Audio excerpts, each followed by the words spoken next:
عقائد ہوتے ہیں، ایمانیات ہوتے ہیں، چند بلیفس ہوتے ہیں، اس کے پیچھے چند نظریات ہوتے ہیں جس کی بنیاد پہ عوام اور اس کے اوپر ایک چھت کھڑی ہوتی ہے.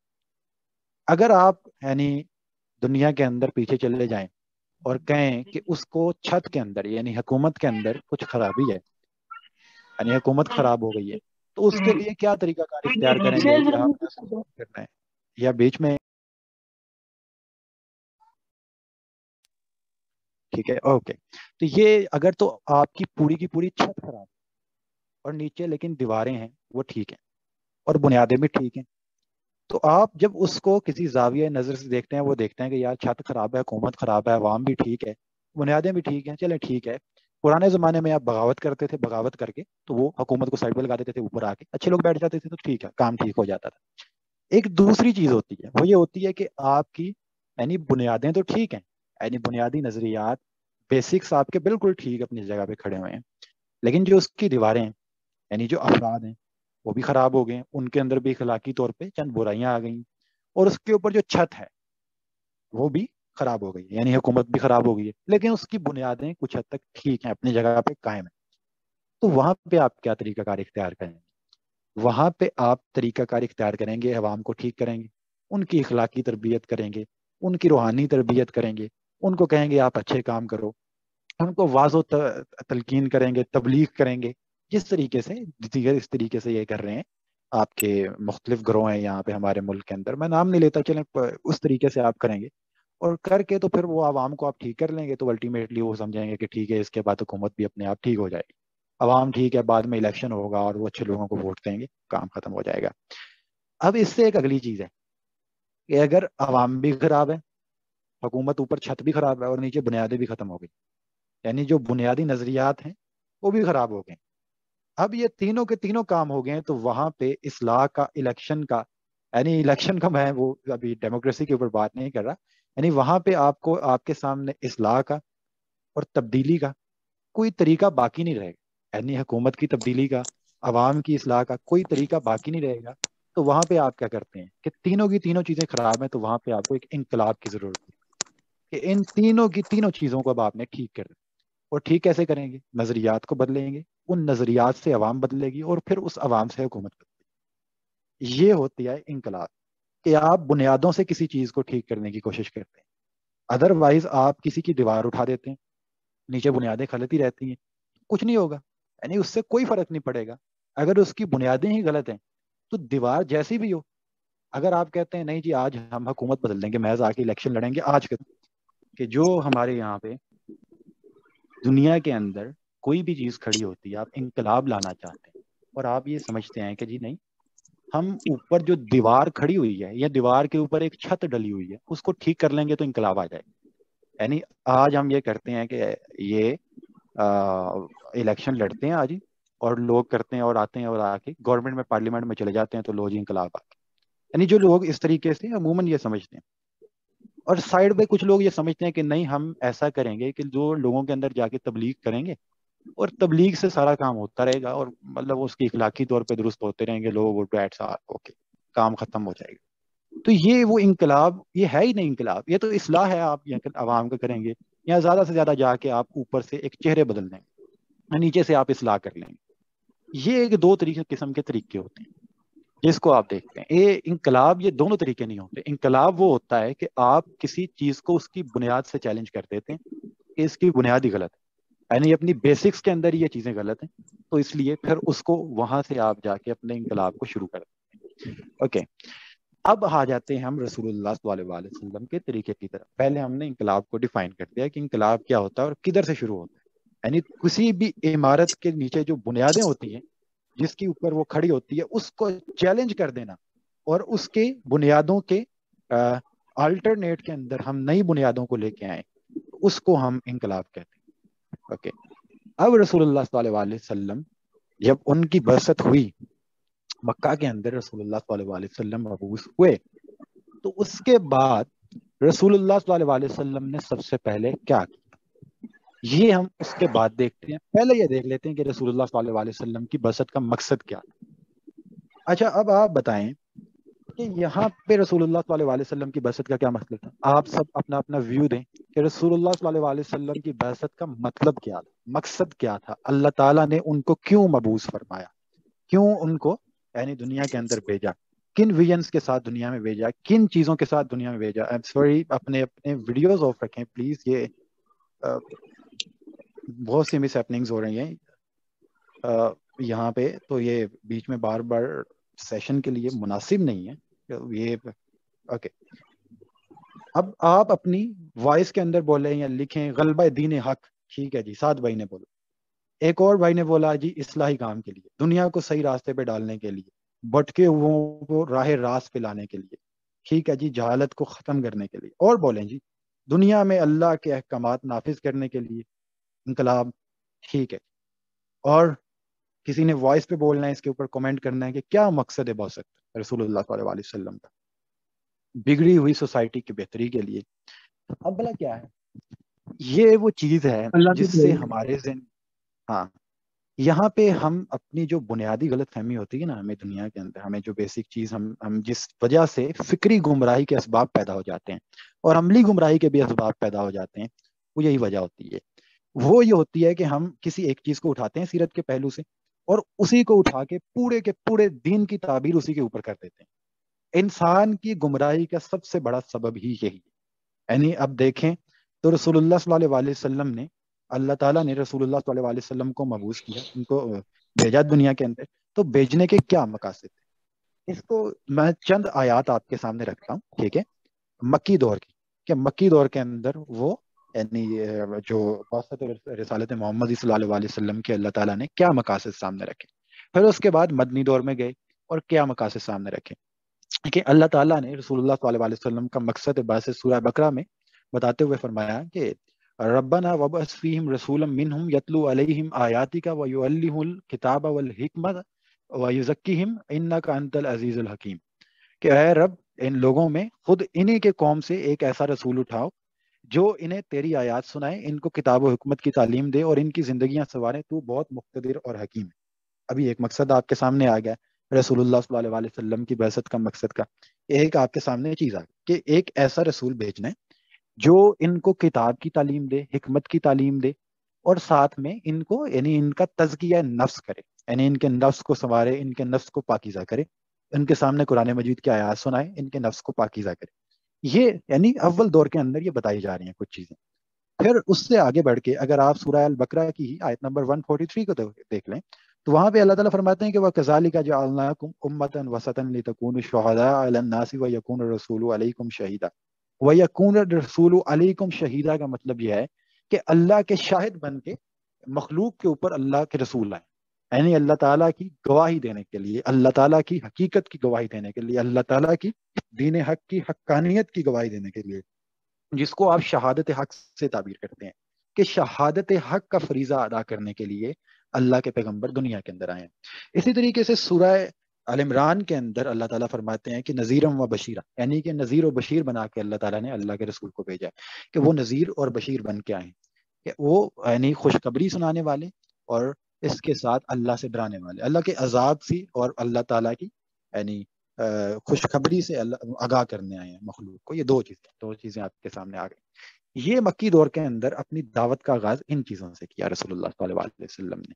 اب آگے چلتے ہیں, جب مدنی دور کے اندر جا کے داخل ہوتے ہیں تو وہاں پہ جا کے وہ چیزیں بدل جاتی ہیں. فرسٹلی آپ دیکھیں کہ یہاں پہ ہم جو ساری کی ساری اپنی تحریکات چلاتے ہیں, یہاں پہ ہم اپنے سارے کے سارے دنیا کے اپنے کوئی سیاسی جماعت لوگ بنا لیتے ہیں, کوئی اپنی کوئی گروہ بنا لیتے ہیں, کوئی تنظیم بنا لیتے ہیں, تو وہ انقلاب کا آغاز کرتے ہیں. ہمیں تو پتہ ہے کہ رسول اللہ صلی اللہ علیہ وسلم انقلاب کے لیے آئے تھے, لیکن اس کا طریقہ کار کیا ہوتا ہے, وہ کس طریقے سے وہ شروع کرتے ہیں, کہ وہ آتے اس چیز کا نعرہ لگا دیتے ہیں کہ لو جی آج میں اللہ کی حکمیت قائم کرنے آ گیا ہوں, جو میرے مقابلے میں آئے گا میں اسے کچل کے رکھ دوں گا, میں آ جاؤں گا, میں آج تلوار پکڑوں گا اور جہاد کر کے ساری دنیا کو آگے لگا دوں گا. کیا وہ اسی ٹائم اس کا اعلان کر دیتے ہیں آتے ہی؟ یعنی کہ اللہ کے کوئی بھی پیغمبر انہوں نے آتے اس چیز کا اعلان کر دیا کہ میں اللہ کا پیغمبر ہوں اور میں دنیا کے اندر دین کو غالب کرنے آیا ہوں اور میں تلوار اٹھا کے آیا ہوں اور میں اقامت دین کروں گا, یہاں پہ میں سب کے سب کو لوگوں کو کچل کے رکھتا ہوں, ٹھیک ہے, آج میں یعنی اپنا جھنڈا اٹھاؤں گا اور جا کے درمیان میں کاٹ دوں. کیا اس طریقے سے اس دعوت کا آغاز کیا گیا؟ رسول اللہ صلی اللہ علیہ وسلم اللہ تعالیٰ نے ان کی بعثت فرمائی تو رسول اللہ صلی اللہ علیہ وسلم نے انذار و تبشیر کے ساتھ یعنی اللہ تعالیٰ سے اللہ تعالیٰ کا تعارف کروایا، اپنا نظریہ پیش کیا، اپنا عقیدہ ان کے سامنے پیش کیا، پھر اس کی تبلیغ و تلقین شروع کی، ٹھیک ہے، اور قرآن مجید کی آیات سنائی اور آیات کے ذریعے سے افراد کا تزکیہ شروع کیا۔ کس طریقے سے؟ اب دیکھیں کہ اول دور کے اندر رسول اللہ صلی اللہ علیہ وسلم جب وہاں پہ آئے ہیں، جب جبریل امین ان کے پاس وحی لے کے آئے ہیں، تو انہوں نے کس طریقے سے اس کو شروع کیا؟ وہ خفیہ دعوت کا دور تھا، انفرادی دعوت کا دور تھا۔ 3 سال تک انہوں نے یہ کام کیا کہ یہاں پہ جتنے مکہ کے اندر ان کے قریبی رشتہ دار تھے یا عزیز و اقارب تھے، ان تک دعوت کا دائرہ محدود رکھا، یا انفرادی دعوت آپ اس کو کہتے ہیں، اس طریقے سے اس کو شروع کیا۔ تو حضرت علی رضی اللہ تعالیٰ عنہ کا ایک واقعہ ہے کہ وہاں پہ حضرت علی رضی اللہ تعالیٰ عنہ کو انہوں نے کہا کہ میرا پورے قبیلہ جو ہے بنو ہاشم، ان کو بلاؤ اور ہمارے خاندان جو ہے عزیز و اقارب ہیں ان کو جمع کرو اور ان کو ہم اپنی دعوت پیش کریں گے، کیونکہ حضرت علی رضی اللہ تعالیٰ عنہ وہ ایمان لا چکے تھے اور رسول اللہ صلی اللہ علیہ وسلم کے جو چند قریبی ساتھی تھے وہ بھی ایمان لا چکے تھے۔ تو انہوں نے کہا جا کے ہمارے عزیز و اقارب کو جمع کرو اور جمع کر کے تو ان کے سامنے ہم اپنی دعوت کو پیش کریں گے۔ اور دعوت کیا تھی؟ نظریہ تھا ابھی، یعنی کہ اس نظریے کو قبول کر لیں، اپنے سامنے نظریے کی دعوت رکھی اور دعوت ہی کو اپنا مقصد بنایا اور سامنے رکھ لیا، اور انہوں نے کہا کہ ٹھیک ہے آپ ہماری دعوت کے اوپر آ جائیں، اور جا کے حضرت علی رضی اللہ تعالیٰ عنہ نے اپنے سارے کے سارے قبیلے کو جمع کیے اور رسول اللہ صلی اللہ علیہ وسلم کے پاس لے کے آئے، کیا آئے ان کی دعوت کی، اور دعوت کے بعد رسول اللہ صلی اللہ علیہ وسلم نے اپنے مقصد کو ان کے سامنے پیش کیا۔ جو ہی اپنے نظریے کو ان کے سامنے پیش کرنا شروع کیا تو وہ سارے کے سارے اٹھ کے چلے گئے۔ یعنی اس سے بڑھ کے اور زیادہ مایوسی کا سما کون پیدا کر سکتا ہے کہ آپ کسی کو دعوت پہ بلا رہے ہیں، پھر اس کے بعد اپنی بات کرنا شروع کرتے ہیں تو وہ اٹھ کے چلے جاتے ہیں۔ رسول اللہ صلی اللہ علیہ وسلم جو ہے اس کے بعد کافی پریشان ہوئے، پھر انہوں نے حضرت علی رضی اللہ تعالیٰ عنہ کو کہا کہ ایک بار پھر بلاؤ، انہوں نے پھر بلایا، وہی تمام یعنی وہی دوسرا کام دوبارہ ہو گیا کہ وہ سب لوگ اٹھ کے پھر چلے گئے۔ تو انہوں نے اس طریقے سے یہ اپنے خاندان کا جو دائرہ تھا یا اپنے عزیز و اقارب تھے یا ان کے دوست احباب تھے ان تک اس دعوت کے دائرے کو محدود رکھا، یعنی ایک محدود پیمانے کے اوپر رسول اللہ صلی اللہ علیہ وسلم کو انہوں نے اس کو اپنی دعوت کو اس طریقے سے محدود رکھا، اور اس طریقے سے انہوں نے اپنے عزیز و اقارب کے اندر اپنی دعوت کو پیش کیا، اپنے نظریے کو پیش کیا۔ یہ 3 سال تک یہ دور چلتا رہا، اور وہ دعوت یہ نہیں تھی کہ آؤ اٹھو پکڑ کے ہم مکہ کے اوپر حملہ کرتے ہیں، آؤ اٹھو چل کے ہم جو ہے آج جو ہے وہ عرب کے اوپر قبضہ کرتے ہیں، اس طریقے سے کوئی معاملہ نہیں۔ انہوں نے اللہ کی قرآن کی آیات ان کے سامنے پیش کی، ٹھیک ہے، کتاب کی تلاوت ان کے سامنے کی، کتاب کا مرکزی موضوع ان کو سمجھایا، مضمون ان کو سمجھایا، یعنی نظریات بدلنے ہیں نا پہلے طور پہ آپ نے، تو وہ نظریات کا پھر الٹیمیٹلی ظہور بھی ہو جاتا ہے۔ میں آپ کو بتاؤں گا وہ کس طریقے سے اس کا ظہور ہوا، میں بھی تھوڑا سیشن لمبا ہو جائے لیکن آپ نے ادھر رہنا ہے، ٹھیک ہے، اس کو سننا ہے کیونکہ اسپیشل کورس ہے، اگر آپ اپنا ٹائم نہیں نکالیں گے تو یہاں پہ مسئلہ ہو جائے گا۔ تو یہ ہے کہ رسول اللہ صلی اللہ علیہ وسلم نے جب اس کو پیش کرنا شروع کیا تو وہ اس طریقے سے انفرادی دائرہ تھا، تو اس کے اندر اس کو پیش کیا۔ پھر وہ 3 سال کا جب دور گزرا اور چند افراد جو ہیں ان کے ساتھ تیار ہوئے تو پھر اللہ تعالیٰ نے سورہ مدثر نازل کی۔ یہاں پہ پھر اللہ تعالیٰ نے ان کو کہا کہ اب آپ انذار عام کے لیے کھڑے ہو، یعنی پہلے دور کے اندر صرف کتاب کی تلاوت کی، اپنے بنیادی نظریات ان کو سمجھائے، توحید کا نظریہ ان کو سمجھایا، آخرت کا نظریہ ان کو سمجھایا، تو مرنے کے بعد جی اٹھنے کا نظریہ سمجھایا انہیں، تو اس طریقے سے اس کے مطابق ان کو تبلیغ و تلقین کی دعوت ان کے سامنے پیش کی، تو پھر اس کے ساتھ وہ تیار ہو گئے اور پھر ان کا ظہور ہونا بھی شروع ہو گیا۔ جس طریقے سے آپ دیکھیں کہ بلال حبشی سیدنا بلال بن گئے، جب انہوں نے دیکھا یہ توحید کا لازمی تقاضا ہے، آج ہم توحید کا ایک محدود تصور اپنے سامنے رکھتے ہیں نا، تو وہ توحید جب ان کے سامنے پیش کیا تو پھر وہ ان کی کردار کے اندر اتر گیا۔ کس طریقے سے؟ کہ توحید یہ ہے کہ وہ اللہ ہے، وہ مالک ہے تو یہ اس کی مخلوق ہے، وہ خالق ہے تو یہ اس کی مخلوق ہے، تو یہ کالا گورا کیا ہوتا ہے؟ یہ تو اللہ کی مخلوق ہے۔ تو وہ بلال حبشی سے سیدنا بلال بن گئے۔ توحیدی کا تو تقاضا تھا کہ اللہ خالق ہے تو مالک بھی تو اللہ ہی ہے، مالک اللہ ہے تو میرے مال کا مالک بھی تو اللہ ہی ہے۔ تو پھر سود لینا تو وہاں پہ بات ختم ہو جاتی ہے، رشوت خوری اور سود اور اس طریقے سے تمام تر چیزوں کی وہیں پہ بات ختم ہو جاتی ہے، اور میرے حکم اور میری بات اور میری مرضی کی بات تو وہیں پہ ختم ہو جاتی ہے۔ تو یہ توحیدی کا تقاضا تھا جس کا آہستہ آہستہ آگے چل کے ظہور ہونا شروع ہو گیا۔ تو پہلے مرحلے کے اندر اس طریقے سے یعنی ان کی بنیادی نظریات بدلے گئے، ان کو توحید کے اوپر لے کے آئے، ان کو آخرت کے اوپر لے کے آئے۔ آخرت کے خوف سے یعنی انسان کا کردار بدل جاتا ہے، اور توحید کے ذریعے سے انسان کی نظریات بدل جاتے ہیں. وہ دو دعوت انہیں ان کے سامنے پیش کرنا شروع کر دی, توحید کی اور آخرت کی, اور اس کے اوپر ان کو قائل کیا. وہ جو ہی آگے بڑھے ہیں, یعنی 3 سال کے بعد اگر آپ دیکھتے ہیں, تو پھر وہ ایک انذار عام کی دعوت لے کے اٹھ کھڑے ہوئے. یعنی تمام تر مکہ کو, مکہ کے سرداران کو, مکہ کے بڑے بڑے کمیونٹی کو انہوں نے جا کے یعنی ایک مخاطب کیا ہے کہ میں آپ کے سامنے ہوں اور میرا کردار بھی آپ کے سامنے ہے. تو اب مجھے بتاؤ کہ میں کہوں کہ اس پہاڑ کے پیچھے سے تمہارے اوپر ایک قافلہ حملہ کرنے والا ہے, ایک فوج آ رہی ہے, تو تم کیا مان لو گے؟ انہوں نے کہا بالکل مان لیں گے. لیکن انہوں نے کہا کہ میں اللہ کا پیغمبر ہوں, تو انہوں نے ماننے سے انکار کر دیا. انذار عام کے لیے اٹھ کھڑے ہوئے, توحید کی دعوت پیش کی, انہوں نے انکار کر دی. آخرت کی دعوت پیش کی, انہوں نے انکار کر دیا. اب یہ جب ان کے سامنے اس طریقے سے دعوت پیش کی, توحید اور اس کے تمام تر تقاضوں کے ساتھ اس کی دعوت سامنے پیش کی, انہوں نے انکار کر دیا, انہوں نے ماننے سے انکار کر دیا. اب جب انکار کیا اس کے اوپر انہوں نے اس دعوت کا, تو پھر رسول اللہ صلی اللہ علیہ وسلم کو انہوں نے اس کے ساتھ جب دیکھا کہ یہ, میں نے پہلے تو انہوں نے صرف انکار ہی کیا کہ ٹھیک ہے بھائی یہ کیسی باتیں کر رہے ہیں یہ, مطلب وہ انہوں نے رسول اللہ صلی اللہ علیہ وسلم کے اوپر کہا کہ بھائی چھوڑ دیں, کوئی مسئلہ نہیں ہے, یہ باتیں کر رہے ہیں 4 دن اور کریں گے تو پھر پیچھے ہٹ جائیں گے. لیکن وہ جو ہی تھوڑا سے آگے بڑھے ہیں, تو انہوں نے دیکھا ہے کہ معاشرے کے اندر چند لوگ جو ہیں یہ تبدیل کرنے کے اندر کامیاب ہو گئے ہیں, اور معاشرے کے اندر بہت سے لوگ ان کی دعوت کے اوپر لبیک کہہ رہے ہیں. تو انہیں یہ خطرہ محسوس ہوا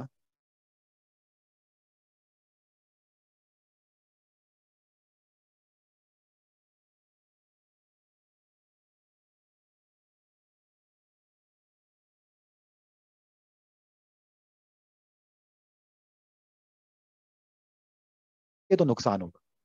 وہ نقصان کیوں ہوتا ہے؟ اگر آپ دیکھتے ہیں کہ وہ دعوت جب آپ دیتے ہیں اور دعوت کی مخالفت ہونی وہ تو ہمیں پتہ ہے, اور مقتدر حلقے ہیں, تو آپ جب بنیادی نظریات کو چیلنج کر رہے ہیں تو پھر شروع کے دور کے اندر تو آپ کمفرٹ زون میں بھی رہیں, لیکن جب وہ آپ کو ٹریپ کریں گے تو پھر آپ کے اوپر ان کی طرف سے کوئی نہ کوئی, یعنی آپ دیکھتے ہیں کہ ٹھکائی تو ہوگی. تو وہ ہونا شروع ہوئی وہاں پہ مکہ کے اندر. تو رسول اللہ صلی اللہ علیہ وسلم کا حکم کیا تھا؟ حکم یہ تھا کہ یہاں سے چند لوگ وہ ہیں کہ جو اس مظالم کو سہ نہیں سکتے, یعنی برداشت نہیں کر سکتے, اور ان کو مسلسل ظلم کا نشانہ بنایا ہوا ہے, تو وہ اس سے تھوڑی دوری اختیار کر لیں اور وہ حبشہ کے اندر چلے جائیں وقتی طور پہ, وہاں پہ جا کے پناہ لے لیں, اور وہاں پہ جا کے پناہ لے لیں. اور جو جو لوگ دوسرے ہیں اس کو ریزسٹ کر سکتے ہیں, برداشت کر سکتے ہیں, یا جو اس کے سامنے یعنی جن کے اوپر اتنا ظلم نہیں ہو رہا, وہ یہیں پہ رہیں اور اپنی دعوت کا سلسلہ جاری رکھیں. اس کی ریزن کیا ہے, یہ کیوں ہوتا, یہ پیسو ریزسٹنس کیوں ہوتی ہے؟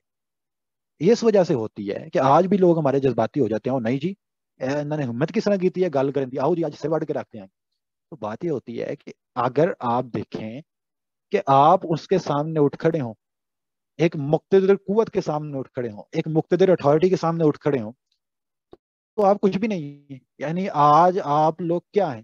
کچھ بھی نہیں. تو آپ چند لوگ ہیں, یعنی 50 سے 60 اگر آپ لوگ ہیں, یہ آپ آج کے دور کے اندر ریاست کے مقابلے کے اندر, اس دور میں ریاست کے مقابلے کے اندر 50 سے 60 ہیں, اور آج آپ کر لیں 5 سے 6 لاکھ ہیں, 5 سے 6 لاکھ نہیں, 10 سے 20 لاکھ اٹھ کھڑے ہوتے ہیں. اس طریقے سے ہمارے یہاں پہ ٹی ٹی پی نے کیا, یا اور بہت سی جماعتوں نے کیا, وہ اٹھ کھڑے ہوتے ہیں. تو وہ کرتے ہیں کہ ٹھیک ہے آئیں جی بناتے ہیں ایک جماعت کے, تو ریاست کے خلاف بغاوت کر دیتے ہیں اور اٹھ کے گولیاں چلانا شروع کر دیتے ہیں, ان کو ماریں گے, اوپر جا کے قبضہ کر لیں گے, رسم حسینی ہو جائے گی. تو وہ ایک بات کی چیز ہے. پہلے ہم منہج انقلاب نبوی کو دیکھ رہے ہیں. تو انہوں نے کیا کیا, انہوں نے یہ کیا کہ یہ چیز تھی کہ اگر تو آپ اس طریقے سے کرتے ہیں تو ریاست آپ کو کچل دیتی ہے, اور پھر اس کے پاس اخلاقی جواز مہیا ہو جاتا ہے, اس کے پاس اخلاقی جواز آ جاتا ہے اس چیز کا کہ بھائی یہ بغاوت کر رہے تھے, یہ باغی تھے, یہ مارتے تھے, یہ یعنی ایک ریاست کے باغی تھے, یہ ہمارے باغی تھے, تو اس وجہ سے ہمارے خلاف اٹھ کھڑے ہوئے ہیں, تو ہماری تو مجبوری تھی کہ ہم ان کو کچل دیتے. تو ہم نے اپنی مجبوری کے تحت انہیں کچل دیا, مار دیا. اور اب ہم بھی کہتے ہیں کہ بالکل ٹھیک ہے جی, ریاست کے باغی ہیں, کیونکہ ریاست کے خلاف اٹھیں گے تو کچلے تو جائیں گے, تو اب ملک دشمن ہے تو ملک دشمن عناصر کو کچلا ہی جائے گا. تو یہی تھی معاملہ تھا. تو اس دور کے اندر یہ کام نہیں کیا گیا. لیکن اگر تو آپ بنسبت اس کے یہ کام کرتے ہیں اس دور کے اندر کہ اس ظلم کو آپ رزسٹ کر جاتے ہیں, یعنی اس کو آپ برداشت کر جاتے ہیں, اس کو ٹالریٹ کر جاتے ہیں, اور اپنی بات کے اوپر قائم رہتے ہوئے ان کو وہی اخلاقی طریقے سے دعوت دیتے ہیں. آپ گزر رہے ہیں, کسی نے آپ کو گالی دی, آپ آگے سے دعا کر, آپ آگے سے اس کو سلام کر, آپ گزر رہے ہیں, کسی نے گالی دی, آپ آگے سے اس کو سلام کر. تو اپنی دعوت کے مقصد کو اگر آپ سامنے رکھیں تو یہ طریقہ بہترین, ٹھیک ہے آپ ایسا ہی کریں. تو رسول اللہ صلی اللہ علیہ وسلم نے اسی چیز کی تلقین کی. اس کی ریزن یہ تھی کہ اس طریقے سے عوام کے اوپر امپریشن جاتا ہے، عوام کی سوچ ڈیولپ ہوتی ہے کہ بھائی یہ لوگ تو آگے سے کچھ بھی نہیں کہہ رہے، یعنی یہ لوگ تو زیادہ سے زیادہ اپنی بات کہہ رہے ہیں جو وہ صحیح سمجھتے ہیں یا وہ سچ سمجھتے ہیں، لیکن دوسری طرف سے صرف بات کہنے کے اوپر ہی ان کے اوپر مظالم ہو رہے ہیں، تو پھر عوام کی نفرت مقتدر حلقوں کی طرف چلے جاتی ہے، وہ مقتدر حلقوں سے نفرت کرنا شروع کر دیتے ہیں آہستہ آہستہ۔ تو یہی طریقہ کار اس جگہ پہ اختیار کیا گیا کہ یہ تھا کہ اگر تو وہ آگے سے ٹالریٹ کر گئے اس معاملے کو، انہوں نے ٹالریٹ کر لیا، تو دین عوام کی جو نفرت تھی اس کا رخ جو ہو گیا وہ ہو گیا ان سرداران کی طرف، کہ عوام کے اوپر حجت تمام ہونا شروع ہو گئی، عوام نے پھر باتیں سننا شروع کر دی۔ اس کی سب سے بڑی مثال حضرت حمزہ رضی اللہ تعالیٰ عنہ کا ہی معاملہ ہے، کہ جب انہوں نے جا کے دیکھا، کسی ان کی لونڈی نے جا کے حضرت حمزہ کو شکایت کی کہ رسول اللہ صلی اللہ علیہ وسلم یعنی مقدر بیٹھے ہوئے تھے کعبہ شریف کے اندر، تو وہاں پہ جا کے ابو جہل نے ان کے ساتھ بدتمیزی کی ہے، اور انہوں نے کچھ نہیں کہا، یعنی انہوں نے محض آگے سے دعوت پیش کی، انذار کیا، تبلیغ کی۔ تو ان کے مطلب اندر ایک جذبہ پیدا ہوا کہ بھائی یہ کیا کر رہے ہیں، یہ ظلم کی انتہا کر رہے ہیں۔ وہ گئے جا کے، انہوں نے جا کے پھر اس سے بدلہ لیا، اور وہاں پہ آ کے اسی چیز کے اندر آ کے انہوں نے اسلام قبول کر لیا۔ اسی طریقے سے آپ دیکھتے ہیں کہ یہ مقتدر حلقوں کے اندر جو اچھے افراد ہوتے ہیں، جو سلیم الفطرت انسان ہوتے ہیں، حضرت حمزہ جیسے، حضرت عمر جیسے، جب وہ یہ لوگ یہ دیکھتے ہیں کہ بھائی بات یہ ہے کہ ایک طرف یہ ہے، یہ صرف اپنی بات پیش کر رہے ہیں، اپنی دعوت پیش کر رہے ہیں، اپنا نظریہ پیش کر رہے ہیں، دوسری طرف یہ ہیں جو اس کے خلاف اٹھ کھڑے ہوئے ہیں، مارنے کے لیے، دبانا چاہ رہے ہیں، قوت سے کچلنا چاہ رہے ہیں، تو وہ الٹیمیٹلی بے نقاب ہو جاتے ہیں وہ لوگ۔ اور وہی ہوا ہے، یعنی یہاں پہ پاکستان کے اندر میں آپ کو مثال دیتا ہوں اسٹیبلشمنٹ کی، کہ آج سے 5-6 سال آپ پیچھے چلے جائیں تو وہ جس کو مرضی اپنی ویگو میں ڈال کے لے جاتے تھے، اور اس کے اندر کسی کو کوئی مسئلہ پیش نہیں آتا، اور لوگ کہتے تھے کہ بالکل ٹھیک ہے، ہو رہا ہے، کیونکہ ہوتا یہ تھا کہ وہ انہی لوگوں کو ڈال کے لے کے جاتے تھے جو لوگ ان کے خلاف بغاوت کرتے تھے۔ لیکن اب وہ آہستہ آہستہ معاملہ یہ شروع ہوا کہ انہوں نے سیاسی لوگوں کو بھی اٹھانا شروع کر دی، یعنی جو لوگ محض اپنی سیاسی رائے رکھتے تھے یا سیاسی وفاداریاں رکھتے تھے، تو ان کو بھی اٹھانا شروع کر دیا، ان کو بھی چیلنج کرنا شروع کر دیا۔ تو وہ چیزیں آہستہ آہستہ وہ عوام کے سامنے آ گئی۔ اب پاکستان کے اندر مشکل سے آپ کو 2% ایسے افراد ملیں گے جو ان کے ساتھ کھڑے ہوئے ہیں، یعنی باقی سارے لوگ ان کے خلاف ہو گئے۔ کوئی لوگ بھی یعنی جو آج جن کو وہ اپنی جھولی میں بٹھا کے لے کے آئے ہیں وہ بھی ان کے خلاف ہو گئے۔ تو یہ ہوتی ہے، یعنی اسٹیٹ کے اندر اس طریقے سے کام چلتا ہے۔ تو رسول اللہ صلی اللہ علیہ وسلم نے یہ طریقہ کار اختیار کیا کہ ٹھیک ہے، ابھی پیسو ریزسٹنس کرنی ہے، ایکٹیو ریزسٹنس نہیں کرنی۔ انہوں نے اسی موڈ کے اندر انہیں رکھا کہ ٹھیک ہے، ابھی اپنی دعوت پیش کرو، انذار کرو، تلقین کرو، تبلیغ کرو، نظریہ بدلو، عقیدہ بدلو۔ جب وہ بدلے گا تو پھر الٹیمیٹلی اس کا ظہور ہو جائے۔ جب آپ کسی کو توحید اس کے تقاضوں کے ساتھ سمجھائیں گے تو پھر اس کا ظہور بھی ہو جائے۔ جب آپ کسی کو آخرت اس کے تقاضوں کے ساتھ سمجھائیں گے تو پھر اس کے کردار میں اس کا ظہور بھی ہو جائے۔ جب آپ کسی کو شریعت اس کے تقاضوں کے ساتھ سمجھائیں گے تو الٹیمیٹلی اس کا ظہور ہو جائے گا۔ تو یہاں پہ معاملہ یہ ہوتا ہے کہ یہ پہلے ہی، یعنی ہمارے لوگ جو ہیں وہ چونکہ قرآن بحیثیت مجموعی ان کے سامنے آ جاتا ہے، آخری دور کی آیات بھی، پہلے دور کی آیات بھی، تو ان کے مائنڈ کے اندر ایک مکسچر بنتا ہے۔ اور آخری دور کے اندر جو جہاد کی آیات ہیں کہ فقتل المشرکون، ٹھیک ہے، کہ مشرک جو ہے ان کو قتل کر دو، یا کتب علیکم القتال، تم پہ قتال فرض کر دیا گیا ہے، یا ان کے سامنے وہ جو آیت ہے والذی ارسل رسولہ بالہدی ودین الحق لیظہرہ علی الدین کلہ ولو کرہ المشرکون، کہ اللہ تعالیٰ نے اپنے پیغمبر کو دین حق دے کر اس لیے بھیجا کہ ان کو دنیا کے تمام ادیان کے اوپر غالب کر دے، خواہ مشرکین کتنا ہی مرضی برا بنائے۔ تو سورہ صف کے اندر یہ آیات اتری تھی جہاد کے ذیل کے اندر۔ وہ معاملہ یہ تھا کہ جب آپ نے قوت اختیار کر لی ہے تو اس کے بعد وہ ساری کی ساری آیات اتر رہی، اور کہا جا رہا ہے کہ اب اگلا مرحلہ یہ ہے کہ اب آپ نے اپنی قوت کے ساتھ اس کو غالب کر، یعنی اب آپ کے پاس قوت آ گئی ہے، تو اب آپ نے یہ کام کرنا ہے کہ اب اس قوت کے ساتھ اس کو غالب کر دیں۔ جب تک آپ کے پاس قوت نہیں آئی تھی تو آپ نے کیا کرنا ہے؟ انذار و تبشیر کرنا ہے، اصلاح کرنی ہے، آپ نے لوگوں کے نظریات دنیا کے اندر رسول اللہ صلی اللہ علیہ وسلم نے اپنی یعنی بات کو، اپنے کام کو کنٹینیو کیا، اپنے مقصد کو آگے لے کے چلے، تو وہ کس طریقے سے ہونا شروع کیا تھا، اور آج لوگ اس کو کس طریقے سے شروع کرتے ہیں، اور اس کا نقصان کیوں ہو جاتا ہے۔ لیٹ سپوز رسول اللہ صلی اللہ علیہ وسلم آتے یہاں پہ مکہ میں، اور مکہ میں آتے ہی، مبعوث ہوتے ہی وہ اس چیز کا اعلان کر دیتے کہ بھائی آ جاؤ، کل مکی، اقتدار میرے حوالے کر دو، حکومت میرے حوالے کر دو، تھوڑے سامنے 3 آپشنز نے، ਜਾਂ ਤਾਂ ਤੁਸੀਂ ਸਾਨੂੰ ਫਿدیہ دو, ٹھیک ہے, یا تو پھر ਤੁਸੀਂ ਸਾਡੇ مطلب جو ہے نا ਸਾਡੇ ਨਾਲ جنگ کر لو, یا تو مسلمان ہو. کیا انہوں نے اس طریقے سے کام کیا؟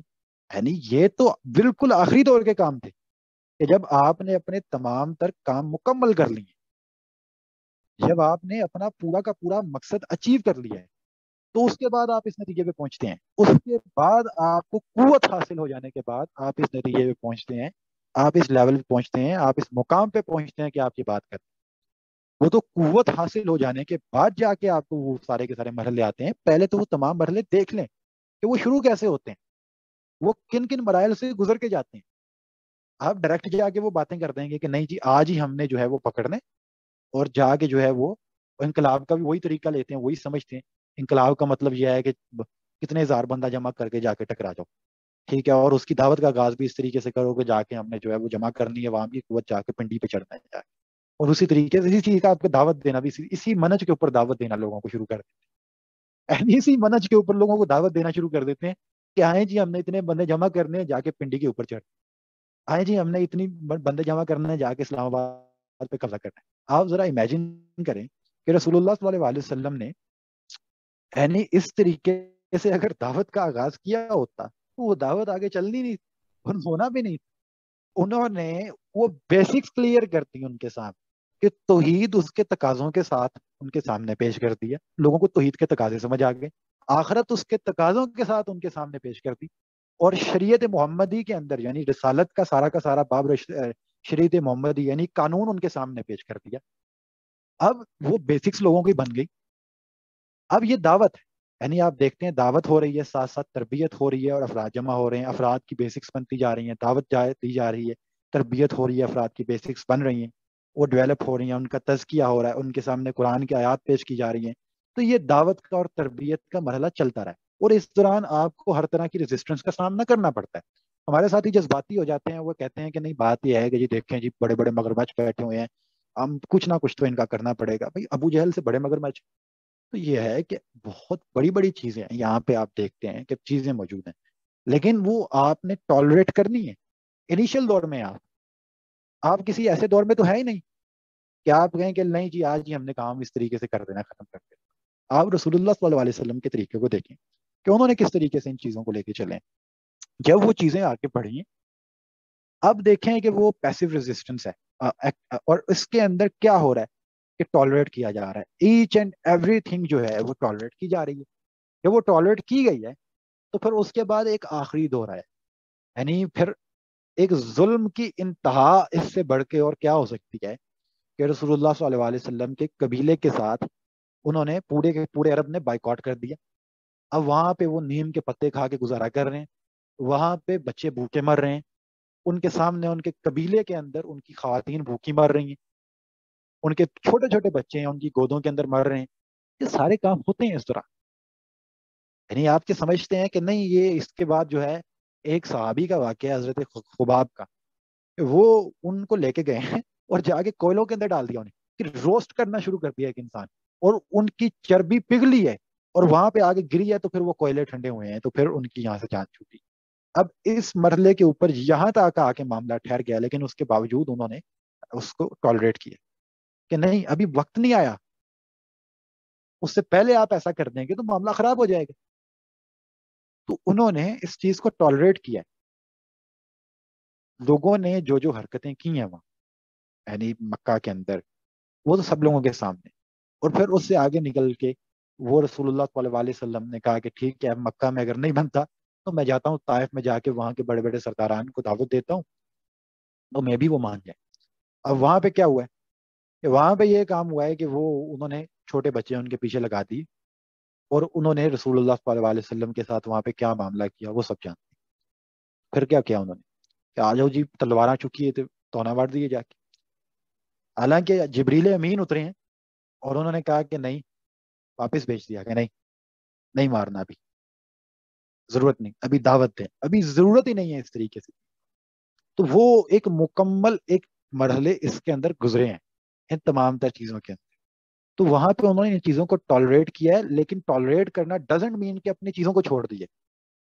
ٹالریٹ کرنا, صبر کرنا مینس کہ انہوں نے وہ حق کے اوپر قائم رہے ہیں, لیکن اس کے نتیجے میں ان کے اوپر جتنے ظلم کیے گئے ہیں انہوں نے ان کو برداشت اور اپنے حق سے پیچھے نہیں ہٹے، حقیقت سے پیچھے نہیں ہٹے. کیوں؟ اس کی ریزن کیا تھی؟ ان کے بیسکس کلیئر ہو گئے تھے.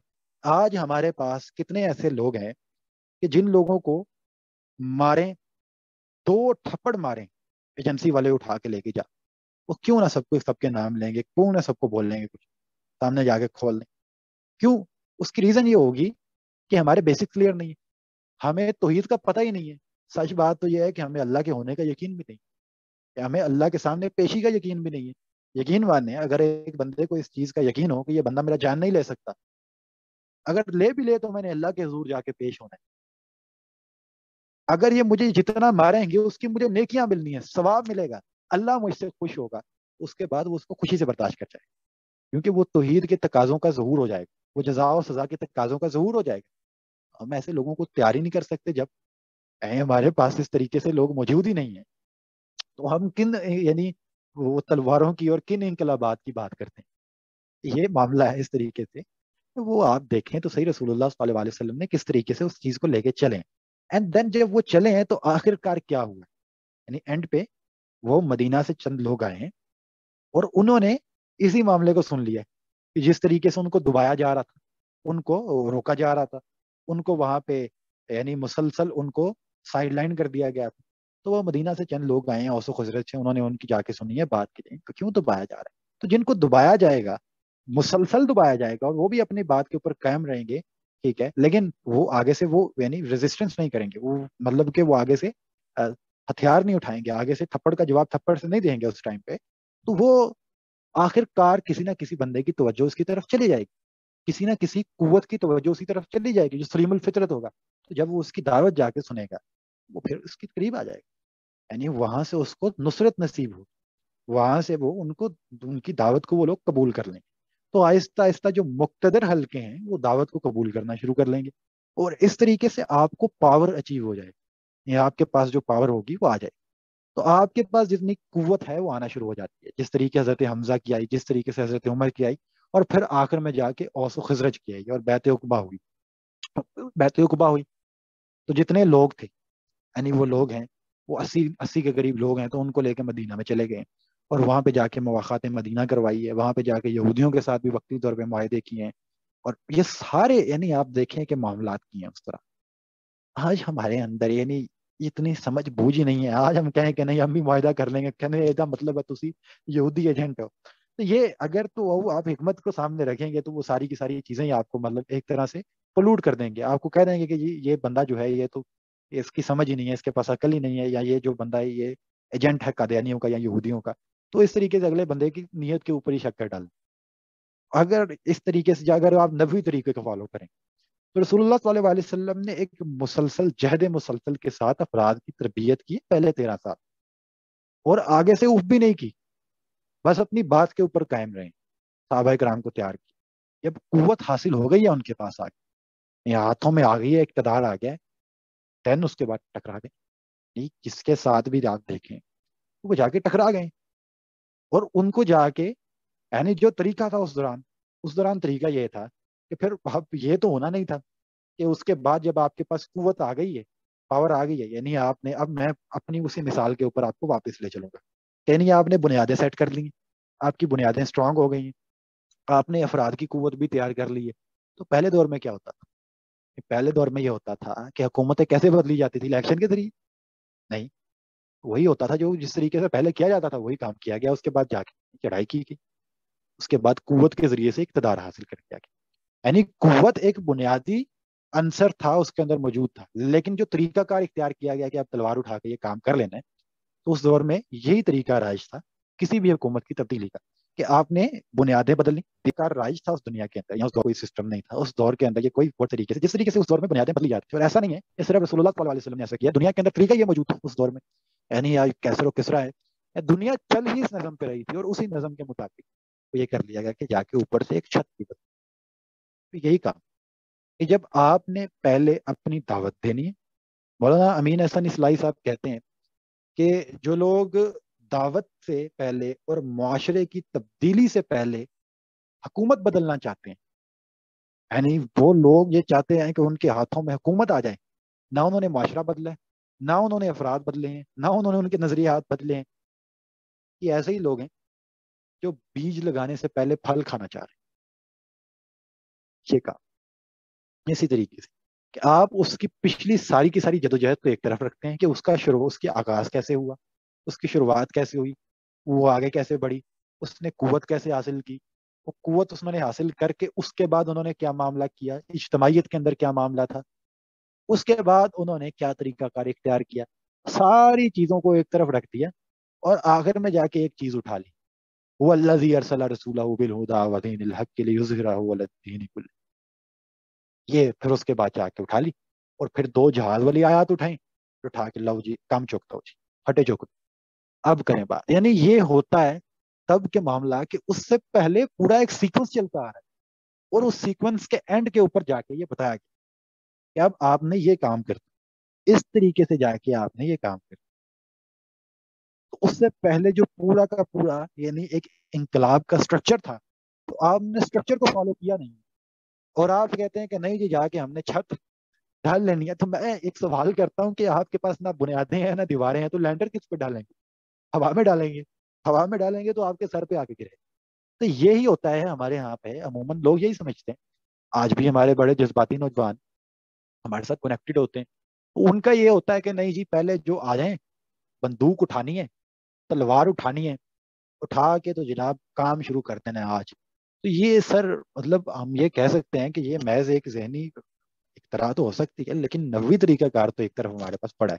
تو معاملہ یہ ہوتا ہے کہ جب ہم قرآن مجید کو اٹھاتے ہیں بغیر اس کے پس منظر سے، بغیر اس کے سیاق و سباق کے، تو بغیر اس کی پوری تاریخ کو ایک طرف کاٹ کے رکھ کے ایک آیت اٹھا کے لے آتے ہیں، تو مسئلہ وہاں سے پیدا ہو جاتا ہے کہ یہ اپنی جو آپ نے دعوت ہے، اپنا جو آپ نے آغاز کرنا ہے، یہاں پہ ہمارے اکثر لوگ ہیں وہ ہم سے ناراض ہو جاتے ہیں، کہتے ہیں جی آپ خلافت کی بات نہیں کر رہے، آپ جمہوریت کی بات کر رہے ہیں. تو آپ دیکھیں تو صحیح، ہم نہ جمہوریت کی بات کر رہے ہیں نہ خلافت کی بات کر رہے ہیں، ہم توحید کی بات کر رہے ہیں. جو اس کا لازمی تقاضا ہوگا وہ اپنے آپ پھر سامنے آئے گا، لیکن پہلے آپ وہ مرحلے تو طے کر لیں جس کے بعد آپ نے خلافت قائم کر دی. کہ آپ پہلے یعنی ڈائریکٹلی آپ چھت پہ چڑھنا چاہ رہے ہیں، سیڑھیوں سے تو گزر جائیں آپ، پہلے آپ دیکھ تو لیں کہ آپ نے کیا کرنا ہے. تو اس لیے یہ تمام چیزیں جو ہیں آپ نے دیکھنی ہے، آپ نے قوم کو تیار کرنا ہے، آپ نے افراد کو تیار کرنا ہے. رسول اللہ صلی اللہ علیہ وسلم کا پورا طریقہ ہمارے سامنے، یہ کیا کیا انہوں نے اپنی پوری کی پوری زندگی کے اندر، کس طریقے سے انقلاب آتا ہے. نظریات بدلتے ہیں، بنیادیں بدلتی ہیں، ان نظریات کے ذریعے سے پھر پورے کی پوری عوام بدلتی ہے، پھر اس قوم کے ذریعے سے حکمران بدلتے ہیں. یہ ایک فطری انقلاب ہوتا ہے. اگر آپ نے کوئی مصنوعی انقلاب لے کے آنا ہے کہ ڈائریکٹ حکومت بدل دینی ہے، تو اس کا فائدہ ہے نہیں، اس کا کوئی فائدہ ہی نہیں ہوگا. آج بھی اگر آپ دیکھ لیں، میں کہتا ہوں اس سسٹم کے اندر جو اس ٹائم چل رہا ہے، وہ اس کے جو اساسات ہیں، جو بنیادی نظریات ہیں، آج اس دور کے اندر سراج الحق صاحب کو لے کے آئے ہیں یا سعد رضوی صاحب کو لائے ہیں اور بٹھا دیں پرائم منسٹر آف پاکستان بنا دیں، میں کہتا ہوں کہ وہ کچھ بھی نہیں کر سکیں. کہ کیا کر لیں گے؟ زیادہ سے زیادہ کچھ بھی نہیں ہوگا. تو آپ جب اس کی بیسکس کے اس کو دیکھتے نہیں ہیں اور ڈائریکٹلی وہ کام کرنے چل پڑتے ہیں کہ نہیں جی آج ہم نے وہ اپنا کاندھے پہ راکٹ لانچر رکھنا ہے اور رکھ کے جو ہے وہ باجوہ صاحب کو اڑا دینا ہے اور یہ سارے کام کر دینے ہیں، اور اس طریقے سے اپنی دعوت کو لے کے شروع ہوتے ہیں، تو وہ پھر آپ پہلے ہی کچل دیے جاتے ہیں. اور اسی کا نتیجہ ہے کہ یہاں پہ آپ دیکھتے ہیں کہ جتنی تحریکات اٹھی ہیں وہ اٹھتی ہیں اور وہ ڈائریکٹلی حکومت الہیہ اور انقلاب وہ کس چیز کو کہتے ہیں؟ ٹکرانے کو.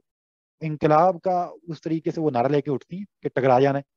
انقلاب جو اصل میں ہے وہ آپ کے سامنے رکھ دیا ہے کہ وہ کیا چیزیں ہیں، لیکن وہ انقلاب کیا کہتے ہیں کہ ٹکرا جائیں. وہ جہاد کا، وہ قتال کا، وہ خلافت الہیہ اور اس طریقے سے نعرے لے کے اٹھی ہیں اور پھر وہ دبا دی گئی. یعنی آپ دیکھتے ہیں کہ پھر ان کو دبا دیا، نہ وہ قوت حاصل کر سکیں، کچھ بھی نہیں کر سکیں، دبا دیے گئے. یہ معاملہ ہوتا ہے اس کا کہ جب آپ آتے ہی اس چیز کا اعلان کر دیتے ہیں اور ان الفاظ میں اعلان کر دیتے ہیں کہ ہم نے یہ کر جانا ہے، کہ آج میں جا کے ہم نے وہ فلانی جگہ سے ٹکرا دی. تو اس لیے جب ہم آپ کو توجہ دلاتے ہیں کہ ایسا نہ کریں، آپ ناراض ہو جاتے ہیں. پھر لوگ یہ سمجھتے ہیں کہ شاید جو ہے وہ پتہ نہیں کیا کام کر رہے ہیں، کہ یہ حکومت کے لیے کام کر رہے ہیں. یہ تو اب دیکھیں کہ یہ نبوی طریقہ کار کیا ہے، کہ کس طریقے سے اس کو شروع کرنا ہے، کس طریقے سے اس کو آگے لے کے بڑھنا ہے، اور پھر آخر میں جا کے آپ نے کیا کرنا. آپ نے قوت حاصل کرنی ہے، آپ نے مقتدر حلقہ بننا ہے، مقتدر حلقوں کو ساتھ میں شامل کرنا ہے. اس کے بعد جو آپ کے دور کے اندر طریقہ ہے حکومت بدلنے کا آپ نے وہ اختیار کر لینا ہے. لیکن آپ نے کام کہاں سے شروع کرنا ہے؟ بنیادوں سے شروع کرنا ہے، اپنی بنیادی دعوت سے شروع کرنا ہے. وہاں سے افراد کی تیاری شروع کرنی ہے. افراد تیار ہوں گے، معاشرہ تیار ہوگا، اور پھر اس کا ظہور چھت پہ ہو جائے گا. اس کے بعد آپ ایک چھت کھڑی کریں. تو یہ پورا کا پورا ایک اسکیچ ہے نبوی طریقہ کار کا، جو کہ ایک فطری طریقہ کار، جس طریقے سے دنیا میں کوئی بھی انقلاب آ سکتا ہے. ادروائز آپ دیکھتے ہیں یہ کوئی آپ محض وہ اوپر سے بدل لیں گے، وہ پھر لانگ لاسٹنگ چل ہی نہیں سکتا. کہ کوئی ڈکٹیٹر آگے بیٹھ جائے اور نیچے ساری عوام ایک طرف ہو. تو جب تک ڈکٹیٹر رہے گا، یعنی جب تک اکبر رہے گا، تو تب تک تو دین اکبری چلتا رہے گا. لیکن جو ہی اکبر مرے گا تو دین اکبری اس کے ساتھ ہی دفن ہو جائے گا.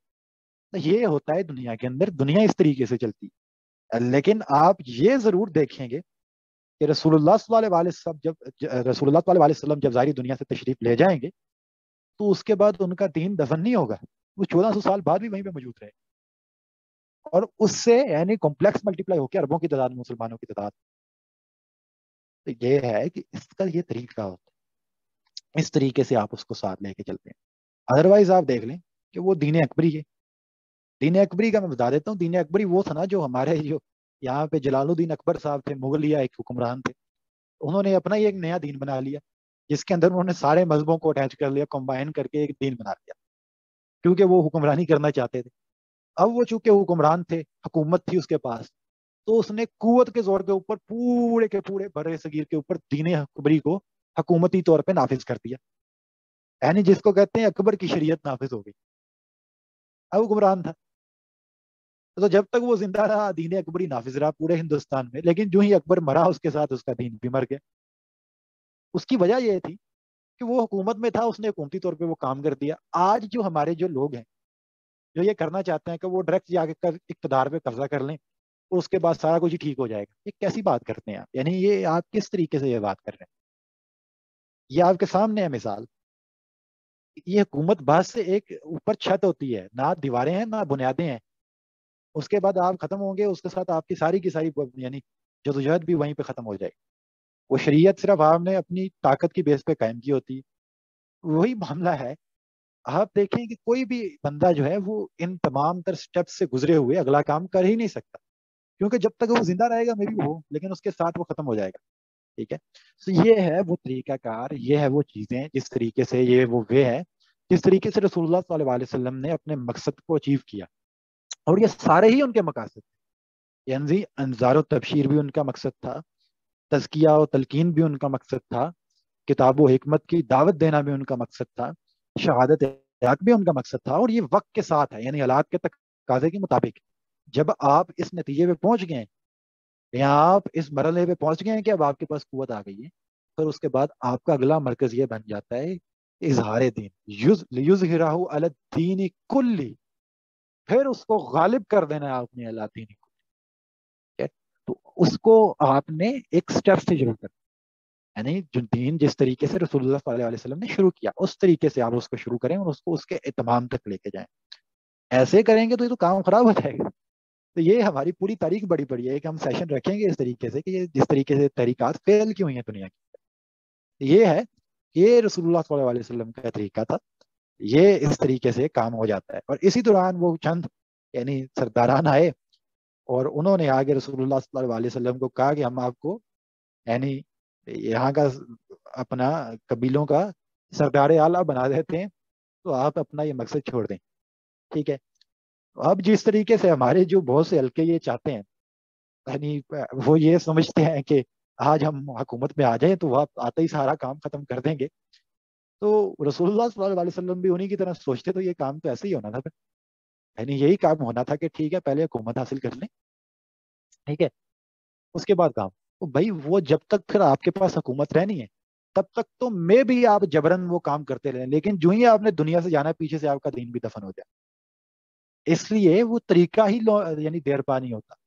جو یہ طریقہ اختیار کیا جاتا ہے اس کی بنیادوں سے چیزوں کو شروع کیا جاتا ہے، پھر اس کو اس کے اہتمام پہ لے کے جایا جاتا ہے، پھر قوت حاصل ہو جاتی ہے اس کے نتیجے میں آپ کے پاس، پھر اس قوت کا استعمال کیا جاتا ہے. یہ رسول اللہ صلی اللہ علیہ وسلم کا منہج انقلاب ہے یہ اصول ہیں ہمارے سامنے، جس طریقے سے وہ چلے ہیں، جس طریقے سے انہوں نے جا کے اپنے یعنی اپنے مقصد کے اندر اپنے آپ کو کامیاب کیا ہے۔ اب یہاں پہ جا کے آپ دیکھ لیں کہ سارا کا سارا یہاں پہ آپ کوئی سوال کرنا چاہتے ہیں، یہاں پہ آپ کوئی یعنی کوئی آپ کی کوشچننگ ہے تو آپ کر لیں یہاں پہ آپ کے، یعنی مجھے پتا ہے کہ آپ کے ذہن میں بہت سے کوشچن کھڑے ہوں گے اس کے اوپر، میں آپ کو یعنی ہر بات کا جواب دینے کے لیے تیار ہوں۔ کسی کا کوئی کوشچن ہے یہاں پہ کر لیں، کوشچن آنسر سیشن کے لیے پلیٹ فارم اوپن ہے۔